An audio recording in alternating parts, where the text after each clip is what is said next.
ce gros gaillard, il prend le micro et puis il commence à pleurer. Il dit, je demande pardon au pasteur, je demande pardon à toute l'église, aux responsables. Bon, ce n'est plus un témoignage. On se redresse et puis il dit, bon, qu'est-ce qu'il va nous dire? Non, le pasteur m'a dit, on devait avoir veillé la nuit, vendredi soir, mais je ne suis pas venu, je devais surveiller la maison, mais papa, vraiment, je demande pardon, parce que j'ai commis le péché. Tu as commis quel péché? J'étais seul dans la maison me paraissait trop grande, je suis allé chercher une prostituée, et puis on a dormi ensemble. Vous avez dormi ensemble. Vous avez dormi ou vous avez dormi? My God. On a bien dormi ensemble. D'accord? Le pasteur est venu par le micro et dit, à partir d'aujourd'hui, tu n'es plus responsable. Tu ne mérites pas d'être responsable. Monsieur, allez vous asseoir derrière. Raison plus raison égale péché. Il a donné tellement de raisons qu'il allait pécher. Il voulait subir le bien de son homme. Mes amis, Dieu est Dieu. Amen. Alléluia. Amen. Le travail ou le matériel ne doit pas t'empêcher de servir Dieu, d'être à l'église. Vous savez, les raisons que nous donnons, je le dis souvent, ce sont des raisons échappatoires. Ces raisons ne sont pas valables. Quelle que soit la raison que tu vas me donner, je vais te démontrer par A plus B que ta raison n'est pas valable. Alléluia. Amen. Il y a des gens qui vont vous donner des raisons pour ne pas être à l'église. Mais il y a des choses devant lesquelles ces raisons-là tombent. Les raisons tombent devant quoi? Devant l'argent. Amen. Devant l'argent, les raisons vont tomber.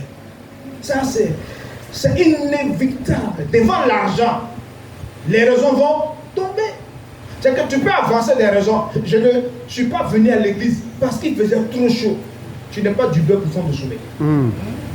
Je ne suis pas venu à l'église parce qu'il pleuvait. Tu n'es pas du sucre dissous dans l'eau. Vous savez, même la pluie. Quelquefois, je me dis la pluie n'est pas une excuse pour ne pas venir à l'église.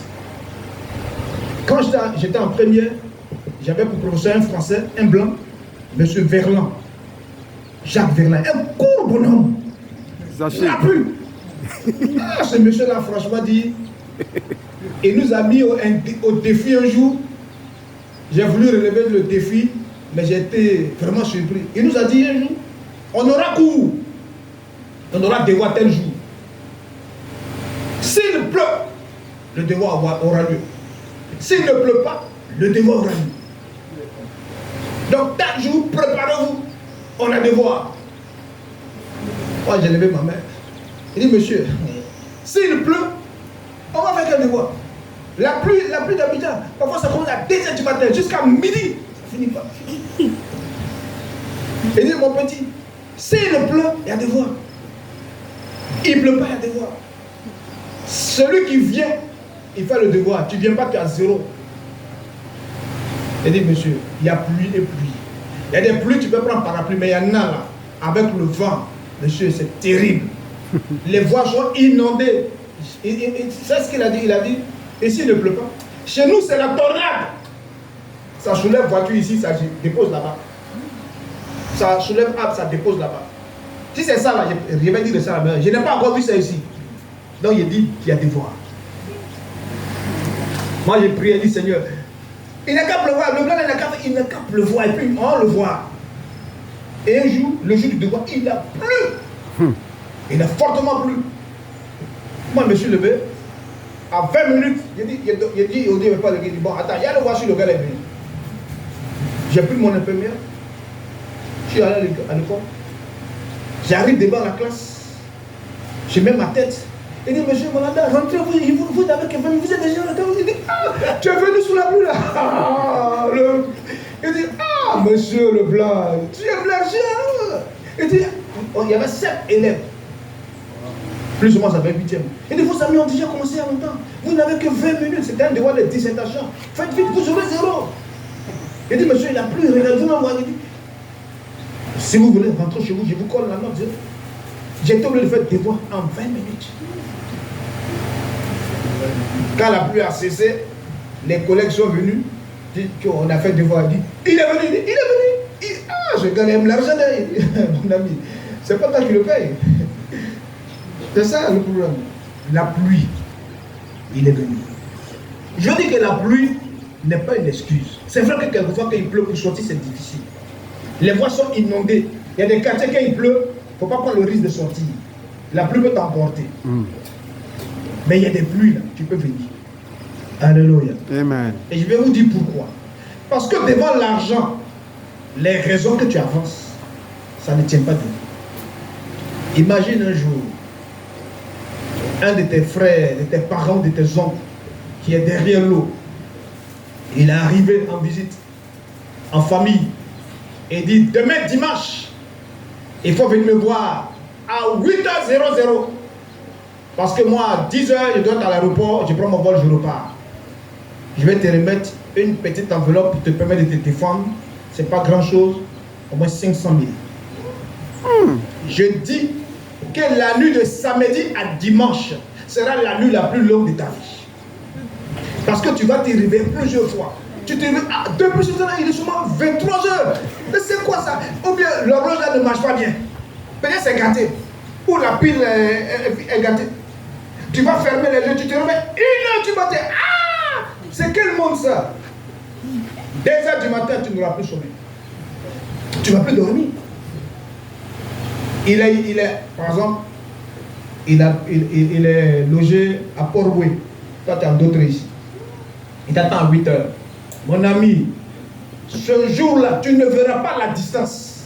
C'est-à-dire, si tu quittes une d'autre, c'est comme si tu quittais une d'autre pour arriver à la gendarmerie. Pourtant, tu vas à Port-Boué. La distance sera la distance la plus courte de ta vie. 5h du matin, tu vas oublier qu'il y a les micros. Tu vas prendre la route. Tu vas partir. Parce qu'il y a l'argent là-bas. 500 000 francs. Qui peut rater ça?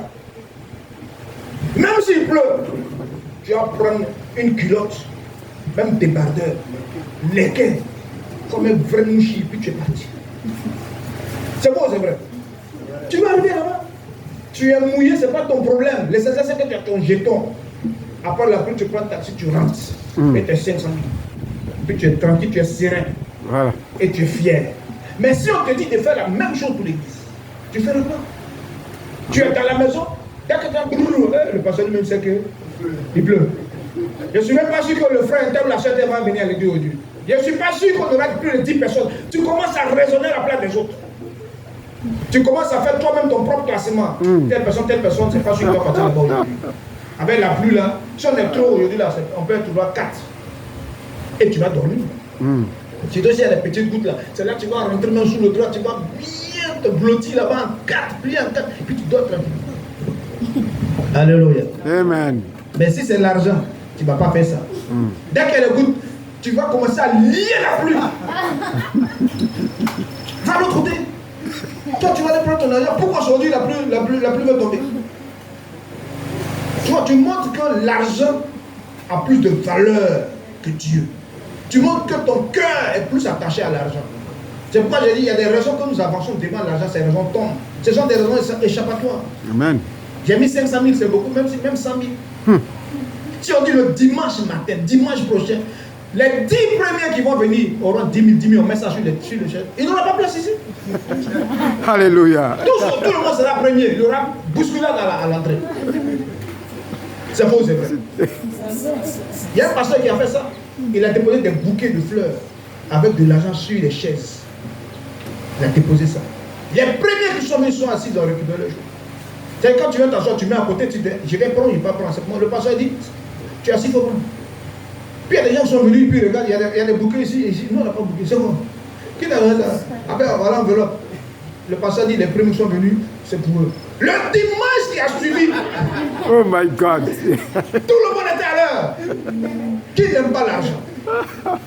Même ceux qui travaillent, qui aiment travailler à la maison, qui, à cause de leur ordinateur, il est toujours calé pour l'ordinateur. Ils étaient tous là. Il n'y avait pas bouquet ni argent. Ils étaient découragés. On est venu à l'heure aujourd'hui, puis le pasteur, il a fait ça. Pourquoi il a fait des choses comme ça? Mais c'est comme ça que Dieu fonctionne. L'argent n'est pas une excuse. Mais souvent, on met l'argent devant. Je suis allé vendre, mon enfant était malade, mon enfant était... Tout ça sont des raisons. Ton enfant est malade, il vient prendre 50 000, tu vas laisser le monde, tu vas courir. Tu as dit, un tel, avant la fin à l'hôpital, il m'a cherché l'argent là-bas. C'est faux ou c'est vrai? Vrai. Mais comme c'est l'église, Dieu n'est qu'attend. Moi, je vais aller chercher mon argent. Vous voyez, ce sont des raisons que nous avançons. Et quand Dieu regarde ça, il rigole. C'est pourquoi j'ai dit, les raisons peuvent être des raisons devant les hommes qui peuvent paraître valables, plausibles, mais devant Dieu, ce n'est pas évident. Un frère, un jour, un samedi, un dimanche, après le culte, je passais, je l'ai trouvé. Il dit, mais frère, tu n'es pas venu aujourd'hui à l'église? Il dit, pasteur, tu sais que je travaille. Il dit, je ne suis pas, c'est nous on a prié pour que Dieu te donne travail. Il dit, c'est toi qui as prié pour que Dieu te donne travail. C'est nous on a prié pour que Dieu te donne travail. Mais aujourd'hui, là, j'ai fait ça la lessive. Il dit, ah bon? Donc toi, dans tous les jours de la semaine, à ce dimanche, tu as pour faire ta lessive. Tu ne peux pas faire ta lessive, il dit, parce que j'ai travaillé, tu es fatigué, oui, mais dans la fatigue, il fallait faire ta lessive. C'est dimanche, il a trouvé pour faire la lessive. Il pouvait faire ça samedi, mais il a préféré ça le dimanche. Est-ce que c'est normal? Non. Et je sais que si on pose la question à certains, dimanche aussi, il a fait la lessive. Donc on dit, je n'ai pas d'habit pour aller à l'église. Un piquet qui est rempli dans la valise, dans le là. Mais ça là, je passe ça tous les jours, tout le monde a déjà vu ça. Mais tu ne viens pas pour faire défiler de monde. Tu viens pour glorifier Dieu. Même si les gens ont vu ça 50 fois, viens louer, adorer Dieu. Que ces jours ne soient pas pour toi des excuses pour ne pas être dans la présence de Dieu. Alléluia. Amen. Troisième excuse, c'est la dernière. Un autre dit, je viens de me marier. C'est pourquoi je ne peux plus aller. Voilà quelqu'un. Ça devait même être des repas de noces. Des repas de noces. C'est une autre excuse. Excuse matrimoniale, excuse sociale. Je mets tout dans le même panier. Je viens de me marier. Un couple invité à un repas ne peut pas refuser. Quelqu'un qui vient se marier, on dit viens. Souvent on le fait quand je marie, il y a telle famille qui donne un repas à le même couple. Et il dit, moi je viens de marier, il ne peut pas aller là-bas. C'est-à-dire que lui-même là, il n'a pas même donné des il dit, je viens de me marier, c'est pourquoi je ne peux pas venir et laisser là où il est. C'est ça.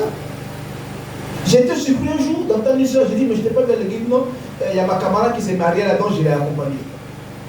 C'est toi qui t'es marié, non, c'est ma camarade. Pourquoi toi, tu n'es pas venu à l'église, ta camarade s'est mariée, ta camarade s'est mariée, là, tu viens louer Dieu. Tu as quand même marié. Non, j'étais allé, bon, là où nous sommes là, vous savez, c'est trop compliqué. Les gens vont à la veillée, dans la veillée, ils vont dans d'autres villes. C'est tout. Alléluia. C'est vraiment compliqué, c'est-à-dire qu'il est parti à la veillée. On va aller soutenir la personne. Là-bas, il y a une autre veillée encore. Donc, il continue son chemin. Il peut faire un mois là-bas. On ne va pas à l'église. Quelqu'un dit, ah, mais je suis parti dans la veillée. Oui, mais c'est dans cette veillée que je suis parti. Non, mais après, il y a une soeur, une camarade qui a perdu. Donc, il fallait qu'on aille la soutenir. Parce qu'il y a des gens qu'on loue pour aller pleurer, les pleureuses. C'est là-bas que j'ai vu ça. J'entendais ça, mais je n'avais pas vu. Mais c'est là-bas que j'ai vu. On te loue. On dit, on a veillé, on veut des gens qui vont pleurer. Donnez notre argent, 100 000, on vous dépose ça dans la main, puis vous allez pleurer. Tu ne connais pas le mort, mais tu vas aller quand même pleurer. Et je ne sais pas comment il s'arrange, mais vraiment, tu vas pleurer, tu vas faire pleurer les gens encore. Toi, tu as pleuré parce qu'on t'a payé. Oui, on te paye pour que tu ailles pleurer. Si vous ne voyez pas que c'est compliqué, on te paye pour que tu ailles pleurer. Quelqu'un que tu ne connais pas. Oh, des gens pleurent parce qu'ils sont touchés sur leurs parents. Ils pleurent parce qu'ils vont plus le voir. Mais toi, c'est pas ça. Toi, c'est à cause d'argent que tu vas pleurer. Pourquoi la différence? Ça vous paraît pas bizarre? Mais je trouve que c'est trop bizarre. Comment tu vas aller pleurer quelqu'un que tu ne connais pas? Et toi, on t'a donné l'argent. Lui, il pleure parce que c'est son parent. Il ne va plus le voir. J'ai perdu ma mère, mais j'ai pleuré. Non, je n'ai pas pu le voir, mais j'ai pleuré. Elle était âgée. Mais une maman, elle reste une maman. Je ne veux plus la voir. Je ne veux plus la taquiner, elle ne va plus me taquiner, mes enfants vont plus la taquiner. Donc quand je pense à ça, la femme qui m'a dit au monde j'ai grandi, et puis je pleure. Tu me regardes, je pleure. Mais ce sont nous. Je n'ai pas crié devant tout le monde, mais j'ai mal. C'est la mère, c'est la maman.